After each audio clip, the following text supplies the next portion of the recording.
اللہ کی قسم جھک جانے میں جو عزت ہے وہ سر اٹھانے میں نہیں ہے، چپ رہنے میں جو سکون ہے وہ جواب دینے میں نہیں ہے۔ ایک عورت نے پوچھا یا رسول اللہ میرے خامند کا میرے اوپر کیا حق ہے؟ آپ نے فرمایا تیرے خامند کے جسم پہ پھوڑے نکل آئیں اور ان میں گندا پانی جمع ہو جائے اور تو زبان سے چاٹ چاٹ کے اس کے زخم صاف کرے تو بھی تو نے خامند کا حق ادا نہیں کیا۔ دونوں کو بیلنس کیا ہے۔ بہترین مسلمان وہ ہے جس کا بیوی کے ساتھ اچھا سلوک ہو۔ جب تک آپ کو صبر اور برداشت کرنا نہیں آئے گا آپ کی زندگی خوبصورت نہیں ہو سکتی۔ غصے کو پینا سیکھو، غصے کو دبانا سیکھو، غصے کے وقت چپ رہنا سیکھو تو آپ کی زندگی بڑی خوبصورت ہو جائے گی۔ دل دریا سمندروں ڈوبے کون دلانیاں جانے ہو، وچے بیڑے وچے جھیڑے وچے ونج مہانے ہو۔ میرے نبی نے گھروں کو آباد کرنے کا ایک خوبصورت طریقہ بتایا کہ اس زبان پہ قابو کر لو، اس زبان پہ قابو کر لو، خاموش رہنا سیکھ لو۔ غصے کے بیوی کو غصہ چڑھ جائے تو خامند چپ کر جائے، خامند کو غصہ چڑھے تو بیوی چپ کر جائے تو آپ کا گھر خوبصورت رہے گا۔ اگر دونوں ہی آگ لگ گئی اور دونوں ہی بولنا شروع ہو گئے تو آپ بھی گئے، آپ کے بچے بھی گئے۔ اپنی زبان پہ قابو پانا سیکھو۔ ہماری ایک دھوبن تھی ماسی شریفہ، فوت ہوگی بیچاری، وہ تھی بڑی لڑاکی، چھوٹے قادی آئی تو چنگا شرلی پٹاخہ ہے، تو وہ آئی میری بہن کے پاس، کہتی بی بی میریاں نوواں میرے نال بڑا لڑدیاں، لڑتی آپ تھی، میریاں نوواں میرے نال بڑا لڑدیاں، میں نے کوئی تویز دے کہ ساریاں میریاں نوکر بن جانا۔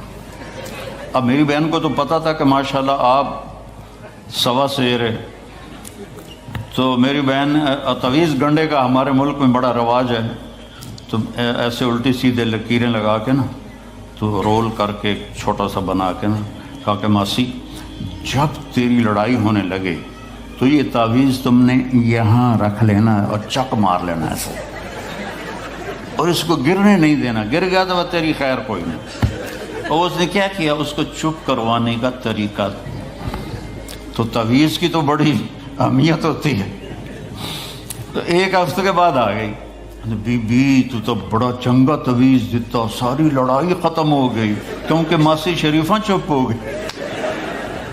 تو یہ سب ان عورتوں کو بھی تعویذ دیتا ہوں، ماسی شریفہ والا آپ کو بھی دیتا ہوں، ماسی شریفہ والا تعویذ لے لو، آپ کی زندگی بڑی خوشحال ہو جائے گی۔ اللہ کی قسم جھک جانے میں جو عزت ہے وہ سر اٹھانے میں نہیں ہے، چپ رہنے میں جو سکون ہے وہ جواب دینے میں نہیں ہے۔ آپ خاموش رہنا سیکھو، آپ اپنے بچوں کو عزت دینا سیکھو، اپنے بچوں کو ٹائم دیا کرو۔ یہاں مرد کی بھی جاب ہے، عورت کی بھی جاب ہے، تو بچے نظر انداز ہوتے ہیں، ان کو ٹائم دو۔ میرے نبی نے فرمایا اکرموا اولادکم، اپنی اولاد کو عزت دو، اور آپ نے فرمایا خیرکم خیرکم لأہلہ، سب سے بہترین مسلمان وہ ہے جو بیوی سے اچھا سلوک کرے۔ اور ایک عورت نے پوچھا یا رسول اللہ میرے خامند کا میرے اوپر کیا حق ہے؟ آپ نے فرمایا تیرے خامند کے جسم پہ پھوڑے نکل آئیں اور ان میں گندا پانی جمع ہو جائے اور تو زبان سے چاٹ چاٹ کے اس کے زخم صاف کرے تو بھی تو نے خامند کا حق ادا نہیں کیا۔ دونوں کو بیلنس کیا ہے۔ بہترین مسلمان وہ ہے جس کا بیوی کے ساتھ اچھا سلوک ہو۔ آپ نے 11 شادیاں کی، یہ شوق کی نہیں تھیں، یہ اللہ کے حکم کی تھیں اور ہمیں زندگی سمجھانے کے لیے تھیں کہ آپ یہاں رہو یا کہیں اور جگہ رہو، جب تک آپ کو صبر اور برداشت کرنا نہیں آئے گا آپ کی زندگی خوبصورت نہیں ہو سکتی۔ غصے کو پینا سیکھو، غصے کو دبانا سیکھو، غصے کے وقت چپ رہنا سیکھو تو آپ کی زندگی بڑی خوبصورت ہو جائے گی، بہت حسین ہو جائے گی۔ زندگی اندر ہے، باہر نہیں۔ اب رولز رائس میں چڑھ کے کوئی اچھی زندگی نہیں گزار رہا ہے، لائف تو اندر ہے۔ دل دریا سمندروں ڈوبے کون دلانیاں جانے ہو، وچے بیڑے وچے جھیڑے وچے ونج مہانے ہو۔ یہ اندر ہے، لائف اندر ہے۔ اور کیا لطف انجمن کا جب دل ہی بجھ گیا ہو، جب اندر بجھا ہوا ہو تو پھر باہر کی چیزیں کوئی مزہ نہیں دیتی۔ عاصم کے مرنے کے بعد ہمیں کوئی شے اچھی نہیں لگتی، حالانکہ لائف ہر نعمت موجود ہے، سب کچھ موجود ہے۔ میرے بیٹے کا نام عاصم تھا جو فوت ہوا ابھی جب 36 سال کی عمر میں، تو کوئی شے اچھی نہیں لگتی کہ اندر ویرانی آ گئی۔ یہ اندر میں خوشحالی ہو، اس کے لیے صرف ایک ہی دوا ہے، وہ ہے محمدی بننا اور محمدی اخلاق کو اختیار کرنا، اللہ کے نبی کے طریقے پر چلتے ہوئے اپنی جان سے لڑائی لڑنا۔ ایک ہمارا دوست تھے، وہ تبلیغ میں گئے تو ان کو داڑھی رکھنے کا شوق ہو گیا، اب بیوی ان کی رکاوٹ بنے، کیا داڑھی رکھو گے تو مجھے طلاق دینی ہوگی۔ اب وہ کافی دیر بیچارے سوچتے رہے، ایک دن ان کو ترکیب سوجھی، آ کے بیگم سے کہنے لگے میرا جی چاہ رہا ہے کہ میں دوسری شادی کروں، لیکن میں سوچتا ہوں پہلے داڑھی رکھوں یا پہلے شادی کروں۔ تو ان کی بیگم نے کہا پہلے داڑھی رکھ لو، پہلے داڑھی رکھ لو۔ تو ایسے اپنی بیگمات کو مناؤ پیار محبت سے۔ عزت تو نبی کے طریقے میں ہے، نبی کا طریقہ چھوڑ کے میرا والد مجھے ڈاکٹر بنانا چاہتا تھا، تو آج میں یہاں کھڑا ہوتا، اگر میں ڈاکٹر ہوتا، میرا چھوٹا بھائی ڈاکٹر ہے، بہت اعلیٰ ڈاکٹر ہے، تو میں یہاں کھڑا ہوتا۔ مجھے یہاں میرے نبی کا طریقہ لے کر آیا ہے، میرے نبی کی سنت لے کر آئی ہے، میرے نبی کی زندگی لے کر آئی ہے، اور آپ جس محبت سے تشریف لائے ہیں اس کے پیچھے میرے نبی کی زندگی ہے۔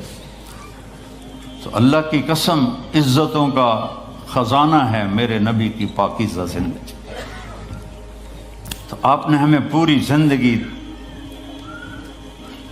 گزار کے دکھایا۔ حضرت عائشہ کی دلداری فرما رہے ہیں، عائشہ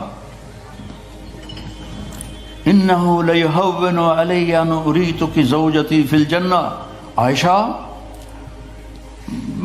مجھے تو جب سے پتہ چلا ہے تو جنت میں میری بیوی ہے، میرے لیے تو مرنا ہی آسان ہو گیا ہے۔ بھلا جس نے رب کو دیکھا ہو اس کے لیے کسی اور کی حاجت رہ جاتی ہے؟ باقی یہ صرف دلداری کے لیے تھا۔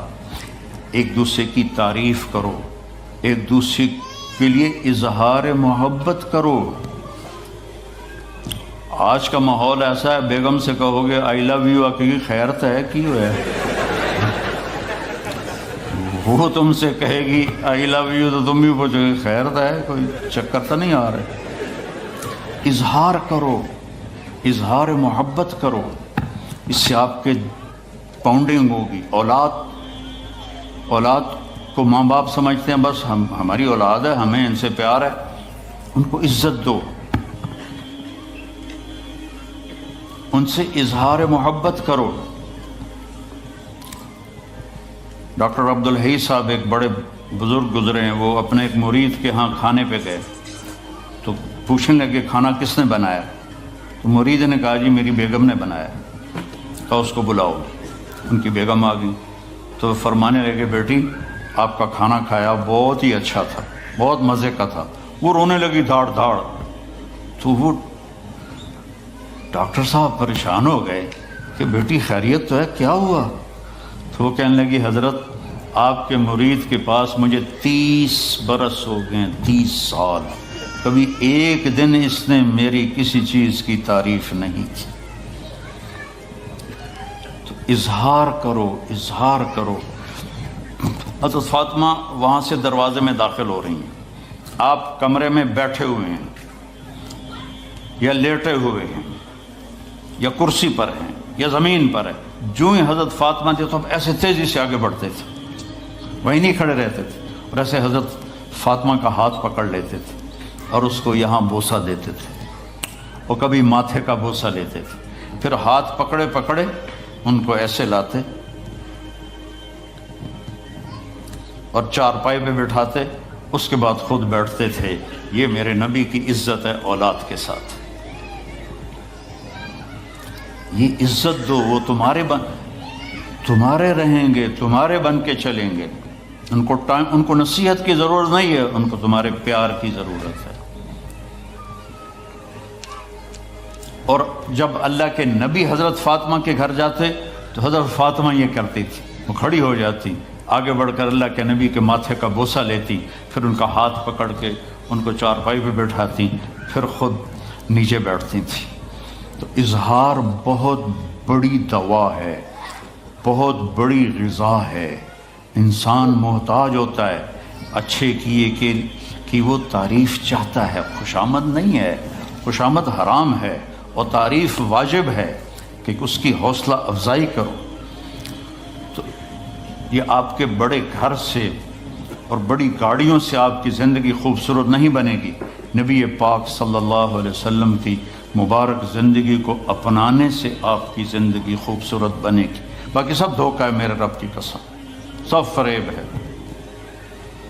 کچھ سال پہلے یہاں سے کوئی بڑے تاجر کی بیگم گئیں وہاں لاہور، تو مجھے انہوں نے ملنے کی خواہش ظاہر کی، تو ملانے والے نے کہا کہ یہ خاتون کے جو خامد ہیں وہ پاؤنڈ میں اربوں پتی ہیں، پاؤنڈ میں۔